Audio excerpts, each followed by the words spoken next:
Hai, this is the story of... Ini adalah kisah unsolved case tentang 5 orang anak Korea Selatan yang hilang pada tahun 1991. Suasana di sebuah desa di luar kota Daegu, Korea Selatan tampak sepi pada Selasa pagi, 26 Maret 1991. Karyawan, guru, pelajar diliburkan karena hari itu bertepatan dengan pelaksanaan pemilihan kepala daerah. 6 orang anak kecil dengan rentang usia antara 9 sampai 13 tahun yang bernama Woo Chil-won, Jo Ho-yeon, Kim Yong-gyu, Park Chan-in, Kim Jong-sik, Kim Tae-rong yang merupakan murid sekolah dasar Songso memanfaatkan hari libur mereka bermain di pagi hari itu. Mereka adalah sahabat kental yang tinggal berdekatan. Hari itu mereka tengah bermain berenam di rumah Jo Ho-yeon. Di tengah bermain, Kim Tae-rong izin pulang dulu untuk sarapan. Karena mereka terlalu berisik bermain di rumah dan mengganggu tetangga, mereka memutuskan untuk mencari telur salamander. Mereka pergi dengan membawa tongkat kayu dan kaleng ke Gunung Waryeong bersama. Gunung Waryeong ini gunung yang tidak terlalu tinggi, ketinggiannya sekitar 300 meter dan dekat dengan pemukiman warga, tempat warga olahraga, jogging, mencari sesuatu, juga tempat anak-anak bermain. Setelah makan, Kim Tae-rong yang sudah tahu teman-temannya akan mencari telur salamander ke Gunung Waryeong berencana menyusul. Namun, rencana itu diketahui oleh ibunya dan melarangnya main jauh-jauh.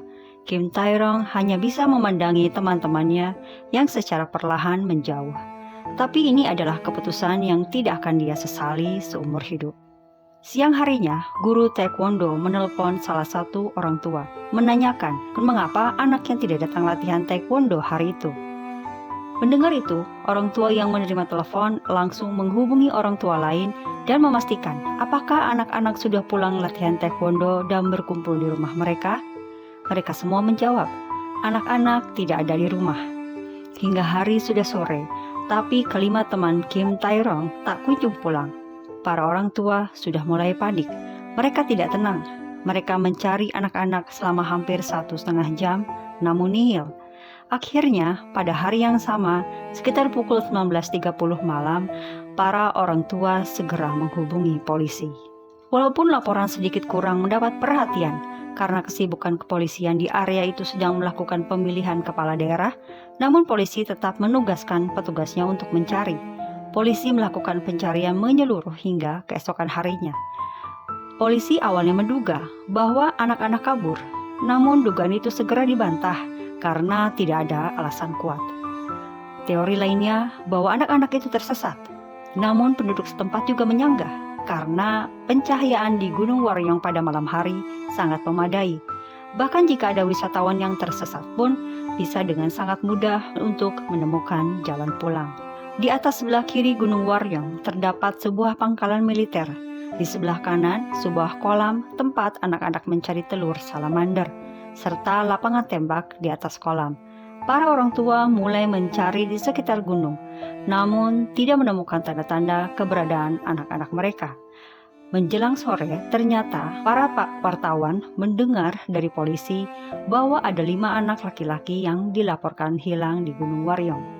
Hari demi hari, dan kelima anak atau bahkan salah satu anak belum juga ditemukan. Orang tua dan kepolisian terus mencari, hingga pada hari keempat datang panggilan telepon yang mengatakan, "Saya punya anak-anak, mereka semua menderita. 2 di antaranya sakit keras," kata suara itu. Selanjutnya bisa ditebak, ia meminta sejumlah besar uang. Walaupun demikian, para orang tua menanggapi permintaan itu dan berpikir, akhirnya mereka bisa menemukan anak-anak mereka. Bersama polisi mereka pergi ke tempat yang telah ditentukan. Namun tak seorang pun datang. Setelah menunggu selama 1 jam, mereka kembali ke rumah dengan tangan hampa dan perasaan sedih. Menginjak 7 hari kemudian, kabar ini menjadi perbincangan hangat di seluruh kota. Beberapa tetangga memberikan keterangan bahwa mereka mendengar dan melihat anak-anak itu pergi ke Gunung Waryeong pada pagi itu. Namun, mereka tidak melihat anak-anak pulang pada siang atau sore harinya. Seorang anak yang bernama Ham Seung-hoon yang hari itu juga bersama teman-temannya berburu telur salamander bersaksi bahwa ketika ia berada di area pekuburan di Gunung Waryong pada sekitar pukul 11.30 siang, mendengar 2 kali jeritan dengan jarak 10 detik. Selama pencarian, dilaporkan ada lebih dari 500 petunjuk yang semuanya ternyata salah. Muncul juga berbagai teori konspirasi, tapi tidak ada jawaban pasti. Jutaan brosur dibuat, hadiah ditawarkan. Pengumuman hilangnya anak-anak itu bahkan dicetak di karton susu, papan reklame, kartu telepon, bungkus permen, kartun, dan surat kabar, semuanya memuat gambar anak-anak tersebut. Pengumuman dengan narasi menghilang ketika mencari telur katak, yang kemudian dikenal dengan nama The Frog Boys. Nama tersebut berkembang seiring dengan kisah anak-anak itu sedang mencari telur salamander, walaupun salamander bukanlah katak, namun media mengarahkan ke telur katak. Pada 4 Mei 1991, para orang tua berpartisipasi dalam sebuah program berita bernama The Square of Public Opinions, di mana para orang tua mengungkapkan ketidakpuasan terhadap proses investigasi. Apalagi dalam pamflet yang disebar ditulis bahwa anak-anak itu kabur. Salah seorang ayah menyatakan, "Ini adalah bukti bahwa polisi ingin cepat-cepat menyelesaikan kasus ini. Kami ingin pamflet ini diubah." Sebuah siaran langsung dari sekolah dasar Songsot tempat anak-anak sekolah dilakukan. Siaran tersebut mendapat perhatian yang luar biasa, dan tiba-tiba ada panggilan telepon dari seseorang yang diduga adalah salah satu anak laki-laki tersebut. Panggilan telepon tersebut terputus, tetapi operator telepon mengatakan dalam program tersebut bahwa itu adalah Kim Jong-sik yang menangis terisak-isak dan menanyakan ibunya. Orang-orang histeris dan harapan muncul, namun langsung terpatahkan ketika ternyata diketahui telepon itu hanyalah lelucon. Berita hilangnya anak-anak Daegu ini kian berkembang dan menjadi pemberitaan nasional. Bahkan presiden saat itu, yaitu Roh Tae-woo, meminta ratusan ribu polisi dan militer untuk membantu pencarian. Selama 1 tahun pencarian dilakukan di Gunung Waryong. Para sukarelawan membentuk barisan untuk menyelidiki semak belukar sambil bergerak maju, namun nihil. Saat itu para orang tua merasa polisi hanya menuruti perintah dan berpura-pura melakukan sesuatu tanpa sungguh-sungguh mencari. Menghilangnya anak-anak ini sudah pasti menyita dan menguras hati para orang tua. Bahkan demi menemukan anak-anak, ada orang tua yang rela meninggalkan pekerjaan untuk membagikan pamflet di jalan demi menemukan anak-anak mereka. Para ayah menyewa sebuah truk kecil dan terus mencari di seluruh negeri di kondisi cuaca apapun. Truk tersebut ditempeli foto-foto anak-anak yang ditempelkan di bagian samping dan dilapisi agar tahan terhadap hujan. Di bawahnya tertulis kata-kata, "Tolong bantu temukan anak-anak kami yang hilang." Menurut Ketua Organisasi Nasional untuk Menemukan Anak dan Keluarga yang Hilang, Na Ju-bong, ayah Kim Yong-gyu bahkan kecanduan obat tidur. Si ayah takut kalau dia akan bertemu dalam mimpi dengan anaknya. Alkohol menjadi tempat pelampiasan mereka yang marah karena tidak dapat menemukan anak yang hilang. Sementara mereka masih harus meladeni pertanyaan-pertanyaan dari para wartawan, bahkan diikuti oleh badan intelijen, seakan mereka adalah orang tua yang dicurigai. Setelah 3 tahun pencarian, kasus ini memudar dan hanya para orang tua saja yang tetap mencari. Surat kabar sudah tidak mau membantu memberitakan.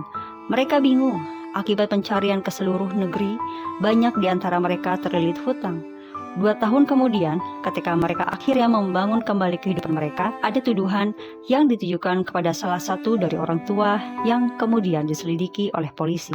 Seorang psikolog kriminal Korea lulusan Amerika yang juga profesor di universitas ternama di Korea yaitu Universitas KAIST, Kim Ga-won, mengklaim bahwa ayah dari salah satu anak laki-laki yaitu ayah Kim Jong-sik adalah pelakunya. Karena Kim Jong-sik dinilai tidak dapat menjelaskan apa yang terjadi pada 3 jam pertama pada hari anak-anak itu hilang. Dengan yakin si profesor meminta polisi membongkar toilet dan ruangan belakang rumah. Meskipun tidak percaya, polisi tetap menggeledah dan menggali toilet menggunakan ekskavator. Media meliput, banyak orang menonton. Mereka menemukan sepatu anak-anak. Ini sempat membuat mereka berpikir bahwa hal ini mungkin saja terjadi. Ayah Kim Jong-sik sangat sakit hati. Apalagi orang-orang mulai ragu dan berpikir bahwa mungkin saja dia bisa melakukan semua ini dalam waktu 3 jam.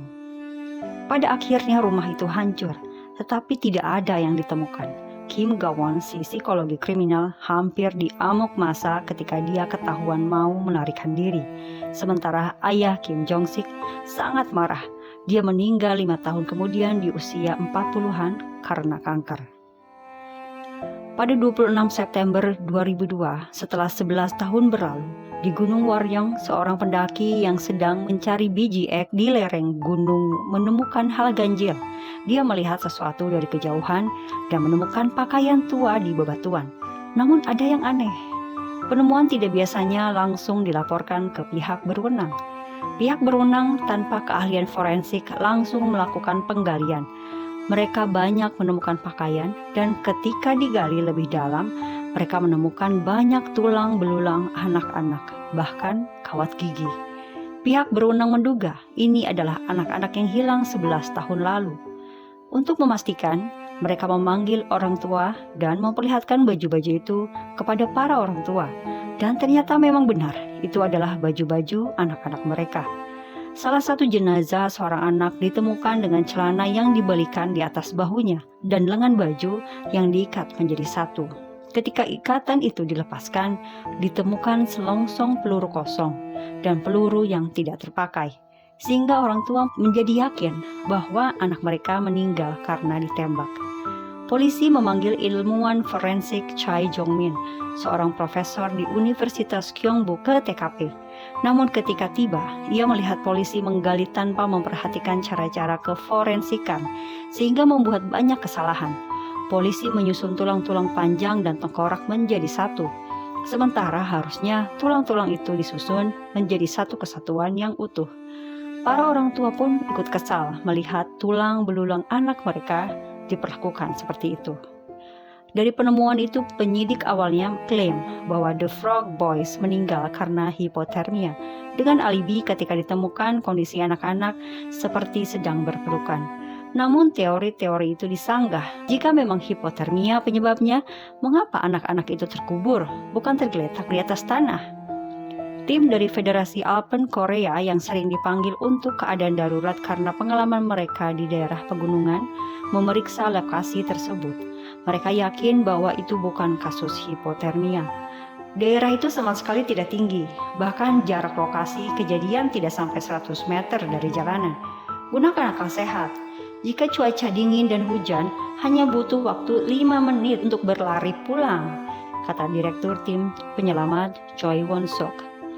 Terlebih, hipotermia tidak dapat menjelaskan temuan tim forensik Chae bahwa di tengkorak Woo Cho-won ditemukan luka buatan manusia sebelum kematian anak-anak, yaitu 2 lubang, 1 lubang seperti lubang benda tajam dan 1 lagi lubang besar seperti hantaman benda tumpul. Di atas tengkorak mata sebelah kanan Kim Jong-sik ditemukan adanya retakan dan tulang tangannya pecah seperti menahan pukulan. Ditemukan bahwa seorang anak memiliki pakaian yang terbalik, yang bisa berarti bahwa pelakunya menutupi matanya dengan pakaian tersebut. Kemudian menghabisi nyawa anak-anak itu dengan memukul kepala mereka dengan suatu jenis senjata. Banyak ahli berasumsi bahwa ini dilakukan oleh seorang serial killer. Namun jika memang seorang serial killer, seharusnya ada kasus-kasus lain seperti ini. Namun tidak ada kasus serupa, baik sebelum atau sesudahnya. Ada juga yang berspekulasi bahwa anak-anak dan pelaku tidak mengenal sama sekali dan anak-anak dihabisi untuk membungkam mereka karena kesalahan yang dibuat pelaku. Seorang ahli melihat luka-luka itu seperti dilakukan oleh seseorang yang sedang marah dan mempunyai kekuatan yang cukup untuk menyakiti 5 anak sendirian. Para orang tua sebenarnya memiliki kecurigaan terhadap pangkalan militer dan heran mengapa tidak dilakukan pemeriksaan di pangkalan militer. Apalagi seperti yang sudah Mimin informasikan di atas, Pada hari anak-anak itu hilang, teman Woo Cho-won yaitu Ham Seung-hoon mendengar suara tembakan dan kemudian teriakan, kemudian hening. Namun informasi ini tidak pernah ditindaklanjuti. Divisi Infanteri ke-50 bersikeras dalam sebuah konferensi pers bahwa mereka tidak ada hubungannya dengan kematian tersebut dan tidak ada latihan pada hari itu karena sedang hari libur nasional. Namun, mungkinkah ada satu anggota yang ditugaskan dan berlatih sendiri lalu melakukan salah tembak terhadap salah satu anak? Tetapi, peta pada saat anak-anak itu hilang menunjukkan bahwa jasad mereka ditemukan hanya berjarak 100 hingga 200 meter. Paling jauh 300 meter. Begitu informasi dari Choi, direktur tim penyelamatan. Lapangan tembak akhirnya dipindahkan ke kota terdekat pada tahun 1994. Polisi melakukan peninjauan kembali semua catatan kasus dari tahun 1991. Namun penyelidikan gagal karena mereka tidak dapat menemukan lebih banyak bukti. 2 tahun setelah jasad mereka ditemukan dan disimpan di kamar mayat rumah sakit universitas, jasad anak-anak akhirnya dikembalikan kepada orang tua. Tahun 2004, para orang tua membawa abu jenazah ke sungai Nakdong agar anak-anak mereka dapat mengapung ke Samudra Pasifik. Salah seorang ayah menyatakan seperti itu. Pada tahun 2006, menurut Undang-Undang Pembatasan Waktu telah terpenuhi dalam kasus ini, karena kejadian sudah terjadi 15 tahun lalu. Di Korea Selatan, undang-undang untuk batas waktu semua kejahatan adalah 15 tahun. Banyak harapan yang pupus dari keluarga korban untuk mendapatkan keadilan. Namun hal ini diubah pada tahun 2015, yang berarti bahwa jika ada bukti baru yang ditemukan, mereka yang bertanggung jawab atas kejahatan tersebut dapat didakwa. Pemerintah Korea Selatan akhirnya merevisi undang-undang tentang anak hilang dengan menetapkan bahwa seorang anak masuk kategori hilang jika usianya masih di bawah 18 tahun. Selain itu, ditetapkan perpanjangan batas waktu penyelidikan dan pencarian anak hilang dari 15 tahun menjadi 25 tahun. Hingga kini, penyebab meninggalnya The Frog Boys masih teka-teki. Belum ada yang bertanggung jawab. Orang tua ditinggalkan dengan rasa sakit dan penasaran. Apakah kemungkinan bahwa pihak militer ada kaitannya adalah benar adanya, sehingga kasus ini menjadi sangat sulit diungkap hingga ke akarnya. Beberapa dari korban adalah anak tunggal, anak manis dan baik yang menjadi harapan orang tua. Beberapa hari setelah kehilangan, ayah Kim Yong-gyu bermimpi. Saat itu hujan deras, anaknya berada tepat di luar pintu. Dia mengintip ke dalam, tapi tanpa sepatah kata pun. Dalam mimpi itu, ayah Kim Yong-gyu berlari mengejar dan memanggil namanya. Tapi Kim Yong-gyu bahkan tidak mau menoleh ke belakang. Dan seandainya tahu, mungkin ayah Woo Cho-won tidak akan membiarkan anaknya pergi ketika ia kembali untuk mengambil jaket. Hal ini menggambarkan betapa besar rasa kehilangan yang dialami. Kehilangan anak adalah salah satu mimpi buruk bagi orang tua dan kenyataan terpahit karena merasa tidak dapat melindungi ketika mereka tidak berada dekat dengan anak-anak.